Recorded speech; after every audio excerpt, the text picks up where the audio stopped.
আমি সুফিয়া। ফুলশয্যার রাতে একটা সাদা চাদরের জন্য আমার জীবনে আগুন লাগে। একটা সাদা চাদরে নিজের পবিত্রতার প্রমাণ দেখাতে গিয়ে আমার পুরো জীবনটাই আজ নষ্ট হয়ে গেছে। বিয়ের পরে আমি যখন শ্বশুরবাড়িতে আসি তখন প্রথম দিন শাশুড়ির উদ্ভট কথা শুনে তো আমি অজ্ঞান হয়ে গেছিলাম।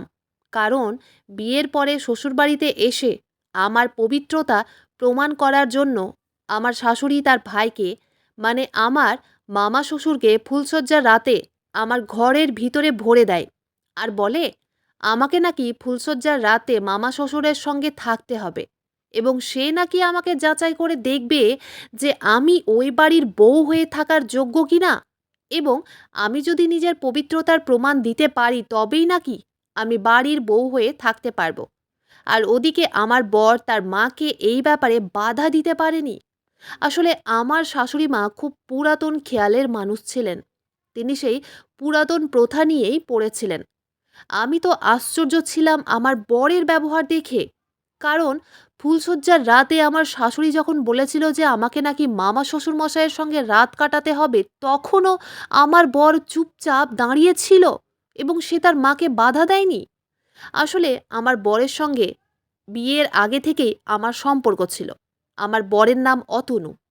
আমাদের দুজনের ২ বছরের ভালোবাসার সম্পর্ক ছিল এবং এই কথাটা আমার শ্বশুরবাড়ির লোকেরা জানত না যে আমার বরের সঙ্গে তো আগে থেকেই আমার ভালোবাসার সম্পর্ক ছিল, এবং আমার শাশুড়ি মা তো জানতেন না যে আমাদের তো আগে থেকেই সম্পর্ক ছিল।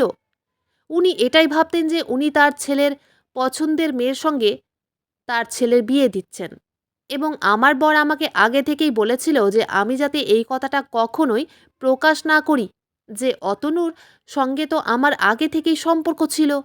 তারপর বিয়ের দিন আমি যখন মুখে ঘোমটা টেনে অতনুর জন্য অপেক্ষা করছিলাম, তার কিছুক্ষণ পরে যখন অতনু ঘরের ভেতরে আসে, তখন আমরা খুশিতে একে অপরকে জড়িয়ে ধরি। কারণ অনেক কষ্টে ও চালাকি করে আমার বর এই বিয়েতে উত্তীর্ণ হয়েছিল এবং আমরা দুজন ওই সময় ভীষণ খুশি ছিলাম একে অপরকে কাছে পেয়ে। তখন অতনু খুব ভালোবেসে আমার অলংকারগুলো খুলে রাখছিল আমাকে নিজের কাছে পাওয়ার জন্য। আমরা দুজন ওই সময় একে অপরের কাছে যাব, ঠিক তখনই অনেক জোরে জোরে আমাদের ঘরের দরজায় কেউ বাড়ি দিতে শুরু করে। তারপর আমার বর যখন দরজা খুলে তখন দেখি আমার শাশুড়ি মা অনেক বেশি ঘাবড়ে গিয়ে হাতে একটা সাদা রঙের চাদর নিয়ে আমাদের ঘরের ভেতরে ঢুকে পড়েন। ঘরের ভেতরে ঢুকতেই তিনি আমাকে তাড়াতাড়ি বিছানা থেকে নামতে বলেন। শাশুড়ির কথা শুনে আমিও তখন ভয় পেয়ে তাড়াতাড়ি বিছানা থেকে নেমে পড়ি। আমি তো কিছুই বুঝতে পারছিলাম না যে উনি কি করতে চাইছিলেন। তার মায়ের কাণ্ড দেখে আমার বর রীতিমতো তার মাকে জিজ্ঞেস করেই যাচ্ছিল যে মা, কি হয়েছে? মা, তুমি এইসব কি করছো? আমরা তো কিছুই বুঝতে পারছি না। আমার শাশুড়ি তখন তার ছেলের মুখের দিকে তাকিয়ে বললেন, আমি কি করে ভুলে যেতে পারি আমাদের এই পুরাতন প্রথা যে ফুলশয্যার রাতে স্বামী স্ত্রীর মিলনের আগে বিছানার মধ্যে সাদা চাদর পেতে দেওয়া, যাতে ওই চাদরে প্রমাণ থাকে যে আমাদের বাড়ির বউ পবিত্র ও সে বিয়ের আগে কোনো ছেলের স্পর্শ নেয়নি। শাশুড়ির কথা শোনা মাত্রই তো আমি অনেক বেশি চিন্তিত হয়ে পড়েছিলাম। কারণ আমি বুঝে গেছিলাম যে উনি পুরাতন খেয়ালের মানুষ ছিলেন। উনি ভালোবেসে বিয়ে করাকে সমর্থন করতেন না।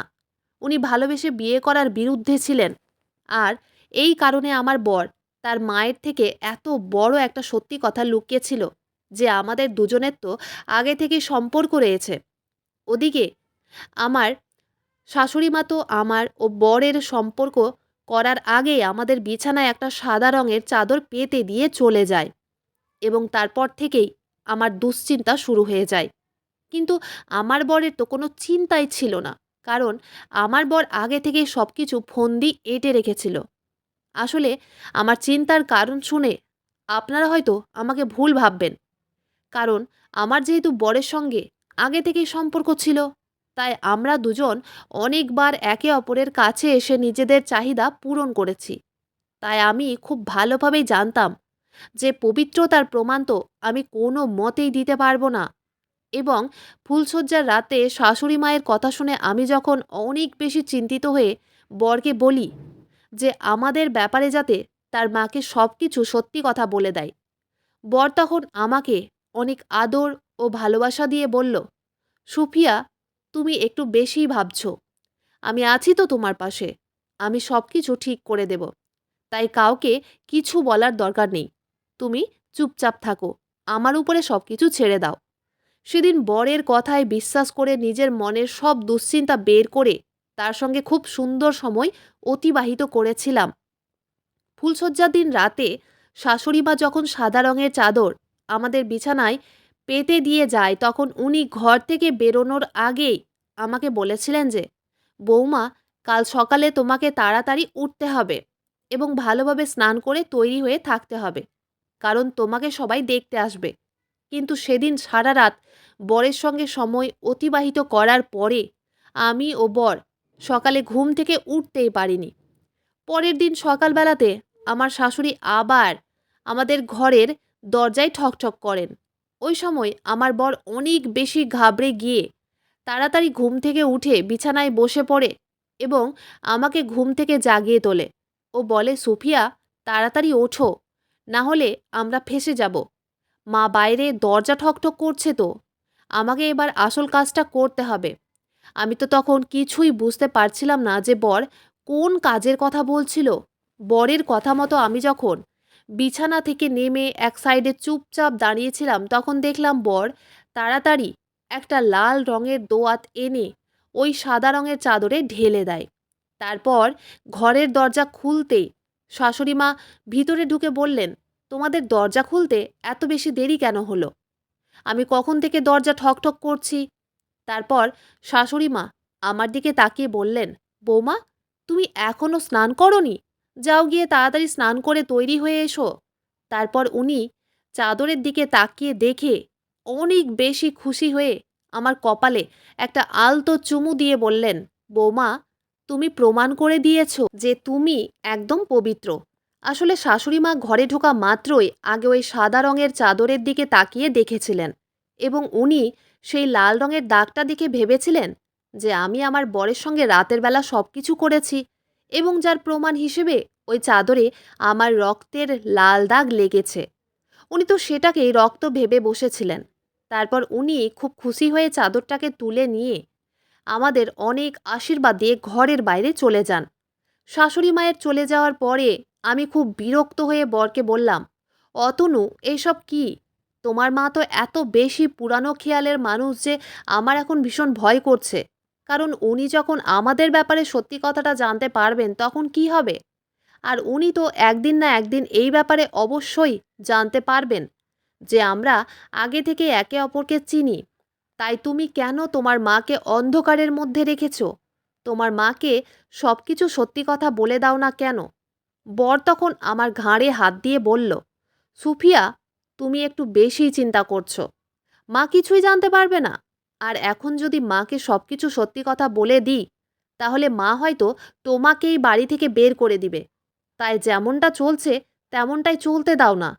বর তো আমার কোনো কথায় গুরুত্ব দেয়নি, কিন্তু আমি জানতাম এর পরিণাম আমাদের সঙ্গে খুব খারাপ হতে চলেছে। শ্বশুরবাড়িতে খুব ভাগ্য করে আমার 2 দিন খুব ভালোই কেটেছিল, কিন্তু তৃতীয় দিন আমার জীবনের সব কিছুই পাল্টে যায়। কারণ ওই সময় আমার শাশুড়ি মা যখন আমাকে নিয়ে খুবই গর্ব করছিলেন এবং ওই সময়ে আমার 60 বছর বয়সের মামা শ্বশুরের কাছে আমি যখন আশীর্বাদ নিলাম, তখন উনি আমার চেহারা দেখার পরে আমাকে একটা সোনার মালা উপহার দিয়েছিলেন এবং উনি খুব স্নেহ করে আমার মাথায় হাত বুলিয়ে দিচ্ছিলেন ও আমার সৌন্দর্যের খুব তারিফ করছিলেন। কিন্তু জানি না কেন আমার মনে হয়েছিল উনার দৃষ্টি তো অন্যদিকেই ছিল। ঠিক ওই সময় আমার ননদ তার মাকে চিৎকার করতে করতে আমাদের কাছে এসে শাশুড়ি মাকে বলল, মা, তুমি তোমার বৌমাকে নিয়ে যতটা গর্ব করছো, আজ কিন্তু সেটা নষ্ট হবে। কারণ এই দেখো, আমি দাদা ও বৌদির ঘর থেকে এই লাল রঙের কালিটা খুঁজে পেয়েছি। শুধু তাই নয়, আমি যখন তাদের ঘরটা পরিষ্কার করতে গেলাম তখন দাদার ফোন বেজে উঠল এবং দাদার ফোনটা হাতে নিতেই দাদার মোবাইলে কিছু ছবি দেখলাম এবং সেই ছবিগুলো দেখার পরে তো আমার মাথা পুরো ঘুরে উঠল। কারণ ওই ছবিতে দাদা ও বৌদি একসঙ্গে ছিল। তার মানে এটা পরিষ্কার যে দাদা ও বৌদি একে অপরকে আগে থেকেই চেনে ও জানে, এবং বৌদি আমাদের সবাইকে ঠকিয়েছে। ননদের মুখ থেকে এইসব কথা শোনার পরে তো ভয়ে আমার পুরো শরীর থরথর করে কাঁপছিল। ওই সময় আমার বর বাড়িতে ছিল না। সে বাড়ির বাইরে কিছুটা এগিয়ে গিয়ে একটা মুদির দোকানে গিয়েছিল কিছু জিনিসপাতি কিনতে। তারপর ননদের মুখ থেকে সবকিছু শোনার পরে তো আমার শাশুড়ি অনেক বেশি রেগে গিয়ে তার মেয়ের হাতটাকে চেপে ধরে বললেন, নন্দিনী, তুই এইসব কি বলছিস? আমার ছেলে কখনোই আমাকে ঠকাতে পারে না। আমার ছেলে খুব ভালোভাবেই জানে যে আমি প্রেম করে বিয়ে করার বিরুদ্ধে। তাই আমার তার উপরে অনেক বিশ্বাস ও ভরসা আছে। ওই সময় আমার ননদ তার মাকে বলল, মা, আমি তো জানতাম তুমি আমার কথার বিশ্বাস করবে না। ওই জন্যই তো তোমাকে কিছু দেখানোর জন্য প্রমাণ হিসাবে একটা জিনিস নিয়ে এসেছি। দাদার মোবাইলে যা ছবি ও ভিডিও ছিল আমি সব নিজের মোবাইলে নিয়ে এসেছি।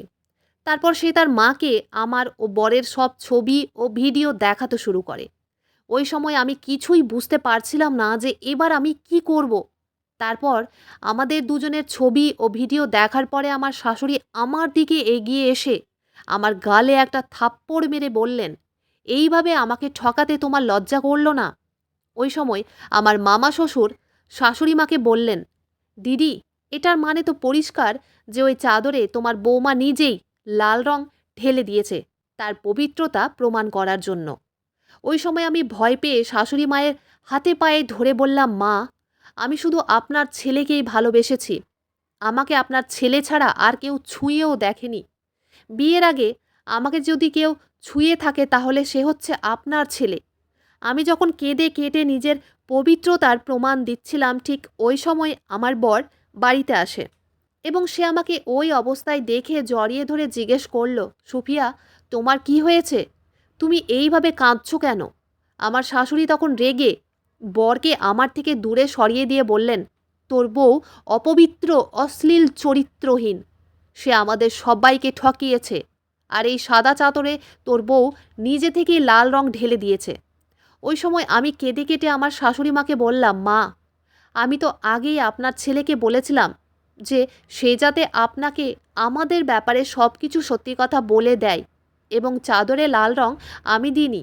এটাও আপনার ছেলের বুদ্ধি। আমি আপনার ছেলেকে এইসব করতে বারণ করেছিলাম, কিন্তু সে আমার বারণ শোনেনি। আমার শাশুড়ি তখন রেগে আমার সামনে এসে চোখ দুটোকে বড় বড় করে আমার দিকে তাকিয়ে বললেন, তুমি নিজে এই সব কিছু করে এখন আমার ছেলের ঘাড়ে দোষ চাপাচ্ছ? তুমি আমার ছেলেকে ফাঁসিয়ে বিয়ে করেছো। তোমাদের মতো মেয়েদের আমি খুব ভালোভাবেই চিনি। আমার ছেলে তো অনেক সহজ সরল। সে আমার চোখে ধুলো দিতেই পারে না, কারণ সে খুব ভালোভাবেই জানে যে আমি ভালোবাসার বিরুদ্ধে। তাই সে তোমার মতো মেয়ের সঙ্গে প্রেম করতেই পারে না। তুমি আমার ছেলেকে নিজের জালে ফাঁসিয়েছ। তুমি যদি ভালো মেয়ে হতে তাহলে তুমি কখনোই বিয়ের আগে একটা পরপুরুষের সঙ্গে নিজের মনের স্বাদ মেটাতে না। তাই আমি আর একটা মুহূর্ত তোমাকে এই বাড়িতে সহ্য করতে পারবো না। আমার শাশুড়ি এতটা কটু কথা শোনানোর পরে আমার কোনো কথা না শুনেই আমাকে ঘাড় ধাক্কা দিয়ে বাড়ি থেকে বের করে দেয়। ওই সময় আমার বর তার মাকে বোঝানোর অনেক চেষ্টা করেছিল, কিন্তু তার মা ও তার মামা, তারা দুজনে মিলে আমার বরকে ঘরের ভিতরে নিয়ে গিয়ে বন্ধ করে দিয়েছিল। এমনকি এই সব কিছুর পেছনে আমার ননদ ছিল। সে চাইলে একবার আমার ও বরের সঙ্গে এই ব্যাপারে পার্সোনালভাবে কথা বলতে পারত, কিন্তু তার পেটে এতটাই বিষ ভরা ছিল যে আমার ও বরের সমস্ত কথা তার মাকে গিয়ে বলে দেয়। এমনকি আমার শাশুড়ি যখন আমাকে বাড়ি থেকে বের করে দিয়ে ঘরের দরজাটা বন্ধ করে দেয়, তখন আমার ননদ আমার সমস্ত জামা কাপড় একটা ব্যাগের মধ্যে ভরে দিয়ে ছাদের উপর থেকে সেটা নিচে ফেলে দেয়। ওই সময় আমি এটাই ভাবছিলাম যে সে নিজে একটা মেয়ে হয়ে কিভাবে আমার প্রতি এতটা নির্দয় হতে পেরেছিল। সে চাইলে তো একবার আমার সঙ্গে কথা বলতে পারত, কিন্তু সে তো তখন আগুনে ঘি ঢালার কাজ করেছিল। সেদিন আমি সারাদিন বাড়ির দরজার সামনে বসে কেঁদে কেটে শাশুড়ি মাকে বলেছিলাম যাতে আমাকে ঘরের ভিতরে আসতে দেয়, কিন্তু উনি আমাকে ঘরের ভেতরে ঢুকতে দেননি। কিন্তু আমিও নিজের মনের মধ্যে জেদ করে নিয়েছিলাম যে আর যাই হোক না কেন আমি নিজের অধিকার নিয়েই ছাড়ব। আমি কোনো মতেই এই বাড়ি ছেড়ে বাপের বাড়ি যাব না। সেদিন তো সারাদিন পেরিয়ে যায় কিন্তু তারা কেউ দরজা খোলেনি। আমি সারাদিন না খেয়ে দিয়ে ওই দরজার পাশেই দেওয়ালে মাথা রেখে মনমরা ও উদাসীন হয়ে বসেছিলাম। আর আমার চোখ দিয়ে জল গড়িয়ে যাচ্ছিল এটা ভেবে যে আমার বরের কি এতটুকু ক্ষমতা নেই যে সে নিজের স্ত্রীকে সম্মানের সঙ্গে বাড়ির ভেতরে নিয়ে যাবে। আমি মানছি যে বিয়ের আগে অতনুর সঙ্গে নিজের শারীরিক চাহিদা পূরণ করে ভুল করেছি, কিন্তু তার মানে তো এই নয় যে আমি চরিত্রহীন। কারণ আমি তো অতনুকেই ভালোবেসেছিলাম এবং তাকেই বিয়েও করেছিলাম। তখন এই কথাগুলো ভাবতে ভাবতে আমার কখন যে চোখ লেগে যায় সেটার আমি টেরও পাইনি। তারপর হঠাৎ করে মনে হয় যে আমার শরীরে কেউ যেন হাত বোলাচ্ছে। আমি তখন ভয় পেয়ে আঁতকে উঠি।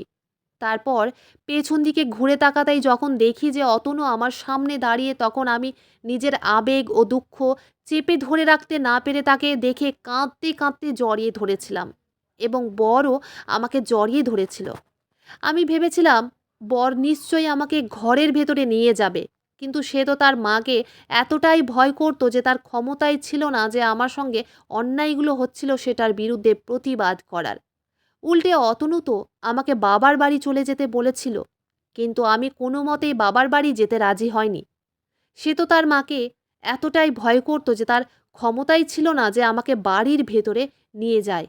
এবং আমি ওই সময় খুব কষ্ট পেয়েছিলাম বরের ওই কথা শুনে যে সে আমাকে বাবার বাড়ি চলে যেতে বলেছিল। সে বলেছিল কিছুদিন পরে সে নাকি সব কিছু ঠিক করে দেবে। তারপর এই কথা নিয়ে বরের সঙ্গে আমার তর্কাতর্কি হয়ে যায় এবং অতনু রাগ করে আমাকে বাড়ির বাইরে রেখে আবার ঘরের ভিতরে চলে যায়। ওই রাতে আমি একাই বাড়ির বাইরে বসেছিলাম, কিন্তু তাও আমি বাবার বাড়িতে ফোন করে বলিনি যে আমার সঙ্গে কতটা অন্যায় হয়েছে। তারপর সেদিন অর্ধেক রাতে মনে হলো কেউ যেন আমার পায়ের কাপড় সরিয়ে পা দুটোকে ফাঁক করছে। তারপর চোখ খুলে উনাকে দেখতেই আমি ভয় পেয়ে যাই। কারণ ওই অর্ধেক রাতে মামা শ্বশুর আমাকে অবলা নারী মনে করে আমার সুযোগ নিতে এসেছিলেন।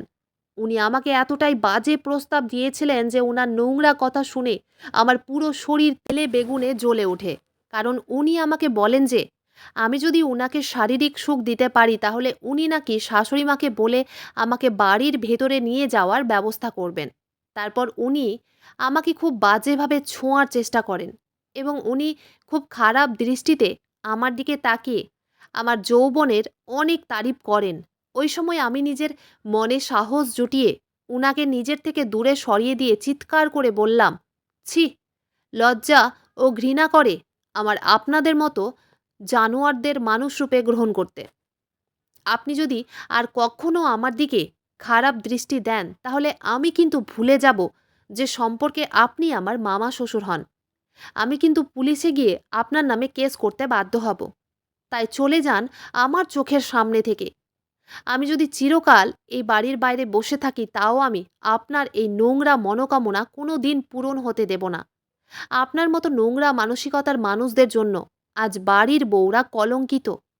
তারপর আমার মামা শ্বশুর আমাকে হুমকি দিয়ে বলে যে তার মনোকামনা পূরণ না করলে আমি নাকি কোনো দিন নিজের অধিকার পাবো না।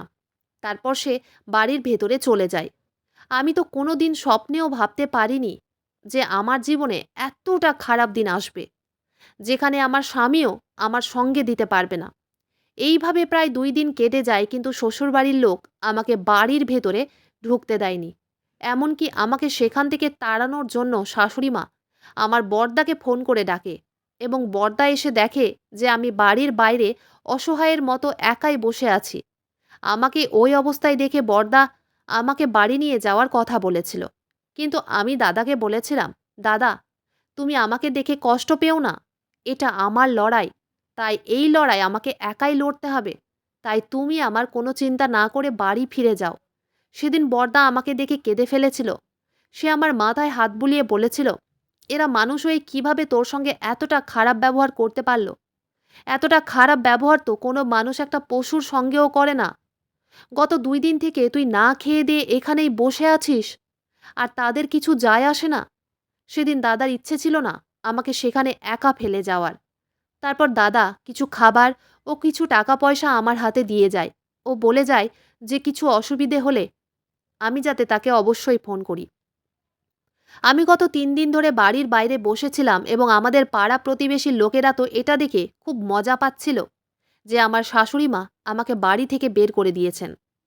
তারা সবাই তো নিজে থেকেই এটা ভেবে বসেছিল যে আমি নাকি চরিত্রহীন, তাই নাকি আমার শাশুড়ি মা আমাকে বাড়ি থেকে বের করে দিয়েছেন। কিন্তু তারা কেউ একবারও আমার পরিস্থিতি ও কষ্ট বোঝার চেষ্টা করেনি। তারপর এইভাবে 3 দিন কেটে যাওয়ার পরে সেদিন সন্ধেবেলায় আমি শুনতে পাই যে ঘরের ভেতরে সবাই কান্নাকাটি করছে। বাড়ির ভেতরে সবার কান্নাকাটির আওয়াজ পেয়ে তো আমি অনেক বেশি অস্থির হয়ে পড়ি ও ঘাবড়ে যাই।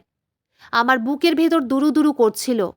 তারপর বাড়ির সবাই যখন নিজে থেকেই দরজা খুলে বাইরে বেরিয়ে আসে, তখন আমি ঘরের ভেতরে ঢুকতেই দেখি তারা অতনুকে জড়িয়ে ধরে নিয়ে বাড়ির বাইরে বেরোচ্ছে। অতনু তখন অচেতন অবস্থায় পড়েছিল। বরকে ওই অবস্থায় দেখে তো আমি অনেক বেশি ঘাবড়ে গিয়ে অতনুকে জড়িয়ে ধরে বললাম, অতনু তোমার কি হয়েছে, চোখ খুলো। তখন আমার শাশুড়ি ও ননদ আরও জোরে জোরে হাউমাউ করে কাঁদতে শুরু করলো। তারপর শাশুড়ি মা যা বলল সেটা শুনে তো আমার মাথা পুরো ঘুরে উঠল। আমার মাথায় যেন আকাশ ভেঙে পড়ল। আসলে গত 2 দিন ধরে অতনু অনেক চেষ্টা করেছিল তার মাকে বোঝানোর, কিন্তু আমার শাশুড়ি অতনুকে হুমকি দিয়ে বলেছিল যে অতনু যদি আমাকে বাড়ির ভেতরে নিয়ে আসার কথা ভাবে এবং সে যদি আমাকে তালাক না দেয়, তাহলে আমার শাশুড়ি নিজের মেয়েকে নিয়ে আত্মহত্যা করবেন। তার মায়ের হুমকি ভরা কথা শুনে অতনু চুপচাপ ছিল। সে আমার জন্য কিছুই করতে পারছিল না এবং সে আমার কষ্ট দেখে নিজেই ভেতর ভেতর খুব কষ্ট পাচ্ছিল এবং বর বাধ্য হয়ে নিজেকেই শেষ করার চেষ্টা করেছিল। আমার শাশুড়ি অতনুকে এত বেশি মানসিক চাপ দিয়েছিল যে সে নিজেকেই শেষ করার সিদ্ধান্ত নিয়েছিল এবং আমার বর যখন নিজেকেই শেষ করার চেষ্টা করে, তখন শাশুড়ি মা বুঝতে পেরেছিলেন যে তিনি আমার সঙ্গে ও তার ছেলের সঙ্গে কতটা অন্যায় করেছেন। ওই সময় আমি বরের খারাপ অবস্থা দেখে শাশুড়িকে বলেছিলাম যে আমরা একে অপরকে অনেক ভালোবাসতাম বলে আপনি আমাদের এত বড় শাস্তি দিলেন। এমন কি অন্যায় করেছিলাম যার জন্য আপনি আমাদের আলাদা করে দিলেন? আপনার এই জেদ ও একগুঁয়েমির জন্য আজ অতনুর এই অবস্থা। অতনুর যদি কিছু হয় তাহলে আমি কোনোদিন আপনাকে ক্ষমা করব না।